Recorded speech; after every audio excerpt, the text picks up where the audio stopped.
हे दोस्तों, क्या आपने कभी सोचा है कि आपके घरों में उपस्थित जो बल्ब है, टीवी है, फ्रीज है, हीटर है आदि सभी उपकरण कैसे कार्य करते हैं? दोस्तों, यदि आपको ये नहीं पता है तो आइए मेरे साथ, मैं आपका मित्र गौरव दिवटे दिशा एस एकेडमी के इस वीडियो में आपका हार्दिक स्वागत करता हूँ।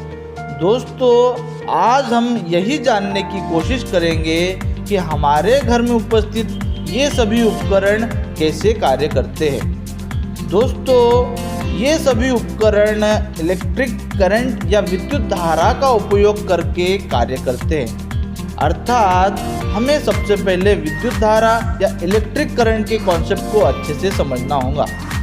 इलेक्ट्रिक करंट या विद्युत धारा को समझने से पहले हमको एटम या परमाणु को समझना बहुत ही आवश्यक होगा। दोस्तों, आइए दोस्तों, सबसे पहले हम एटम या परमाणु क्या होता है इसको अच्छे से समझते हैं। ब्रह्मांड में उपस्थित सभी पदार्थ छोटे छोटे कणों से मिलकर बने होते हैं, या किसी भी पदार्थ का सबसे छोटा कण या सबसे सूक्ष्मतम कण ही एटम कहलाता है। एटम अपने आप में और 3 प्रकार के छोटे छोटे सब पार्टिकल्स से मिलकर बना होता है, जो प्रोटॉन, इलेक्ट्रॉन और न्यूट्रॉन के नाम से जाने जाते हैं। दोस्तों, एटम में उपस्थित प्रोटॉन और न्यूट्रॉन एटम के मध्य भाग में उपस्थित हो जाते हैं और एटम का यही भाग नाभिक या न्यूक्लियस के नाम से जाना जाता है। एटम में प्रेजेंट इलेक्ट्रॉन न्यूक्लियस के चारों ओर वृत्ताकार या सर्कुलर पाथ में मोशन करते हैं, जो कि ऑर्बिट्स कहलाते हैं। आई होप दोस्तों, एटम का ये जो कॉन्सेप्ट है आपको अच्छे से समझ में आया होगा। इसका अर्थ ये है कि ब्रह्मांड में उपस्थित सभी पदार्थ इलेक्ट्रॉन, प्रोटॉन और न्यूट्रॉन से बने हैं। आइए दोस्तों, अब हम हमारा जो मेन कॉन्सेप्ट है विद्युत धारा, उसकी ओर चलते हैं। विद्युत धारा या इलेक्ट्रिक करंट 2 शब्दों से मिलकर बना हुआ है, विद्युत और धारा। यहाँ पर सबसे पहले हम धारा शब्द का अर्थ समझेंगे।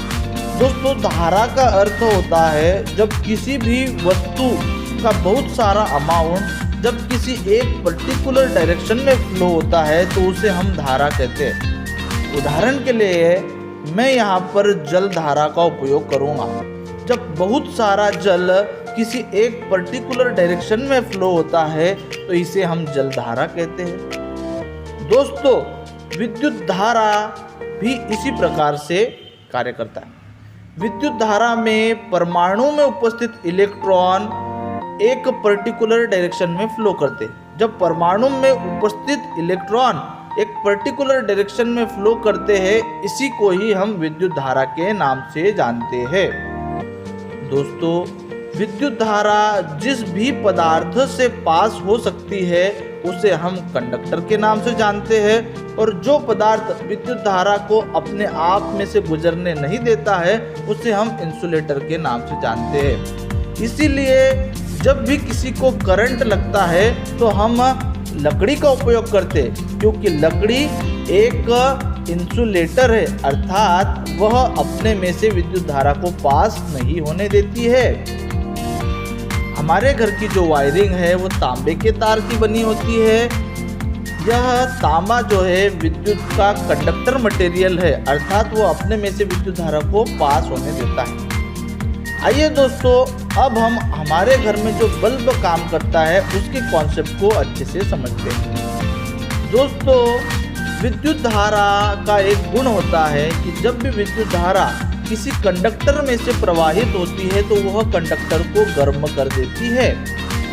वैज्ञानिकों ने विद्युत धारा के इसी गुण का उपयोग कर एक ऐसा मटेरियल खोज निकाला कि जैसे ही वो मटेरियल थोड़ा सा गर्म होता है वो ग्लो करने लगता है या चमकने लगता है। इस मटेरियल का नाम टंगस्टन है। जो हमारा विद्युत बल्ब है, इसका जो फिलामेंट है यह टंगस्टन मटेरियल का बना होता है। जैसे ही हम बल्ब को विद्युत धारा सप्लाई करते हैं, यह विद्युत धारा बल्ब के फिलामेंट से पास होती है। बल्ब का फिलामेंट गर्म होता है और चमकने लगता है, जिससे हमें प्रकाश मिलता है और जिसे हम बल्ब कहते हैं। आई होप दोस्तों विद्युत धारा का ये जो कॉन्सेप्ट है, इलेक्ट्रिक करंट का ये जो कॉन्सेप्ट है, आपको अच्छे से समझ में आया है। दोस्तों यदि आप साइंस में इंटरेस्ट रखते हो या इसी प्रकार की वीडियो आपको अच्छे लगते हो तो मुझे कमेंट ज़रूर करें। दोस्तों चैनल को लाइक, शेयर और सब्सक्राइब ज़रूर करें। थैंक